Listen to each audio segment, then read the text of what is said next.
Bismillahirrahmanirrahim. Assalamualaikum warahmatullahi wabarakatuh.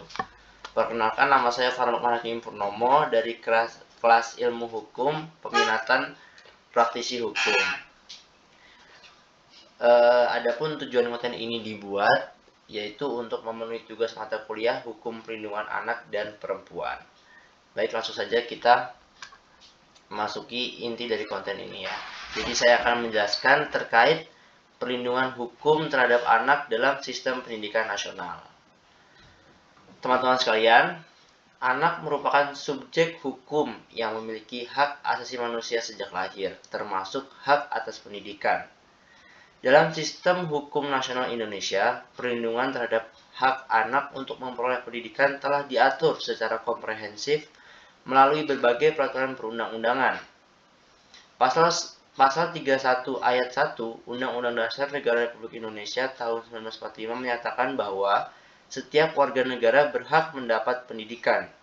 Ketentuan ini diperkuat oleh Undang-Undang Nomor 20 Tahun 2003 tentang Sistem Pendidikan Nasional yang menyebutkan bahwa pendidikan adalah upaya sadar dan terencana untuk mewujudkan suasana belajar dan proses pembelajaran agar peserta didik secara aktif mengembangkan potensi dirinya. Lebih lanjut, Undang-Undang Nomor 23 Tahun 2002 tentang Perlindungan Anak yang telah diperbarui melalui Undang-Undang Nomor 35 Tahun 2014 menegaskan bahwa setiap anak berhak memperoleh pendidikan dan pengajaran dalam rangka pengembangan pribadi dan kecerdasannya sesuai dengan minat dan bakatnya. Namun, dalam praktiknya, pelanggaran terhadap hak pendidikan anak masih sering kali terjadi. Anak-anak dari keluarga miskin, anak jalanan, anak penyandang disabilitas, hingga anak korban kekerasan sering kali mengalami hambatan dalam mengakses pendidikan yang layak. Biaya pendidikan yang tinggi, kurangnya fasilitas, serta diskriminasi sosial menjadi faktor utama yang menghambat pemenuhan hak tersebut.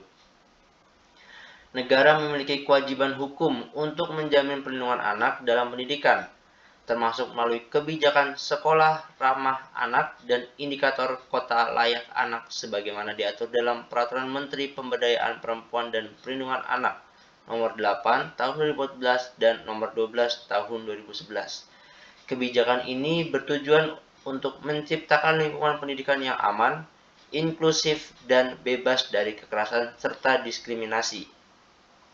Perlindungan hukum terhadap anak dalam pendidikan tidak hanya bersifat normatif, tetapi juga harus diwujudkan secara konkret melalui sinergi antara pemerintah, sekolah, keluarga, dan masyarakat. Tanpa perlindungan yang efektif, anak-anak akan kehilangan hak fundamental mereka, dan bangsa akan kehilangan generasi penerus yang berkualitas. Oleh karena itu, penting bagi kita semua untuk memastikan bahwa setiap anak di Indonesia mendapatkan pendidikan yang layak, aman, dan bermartabat.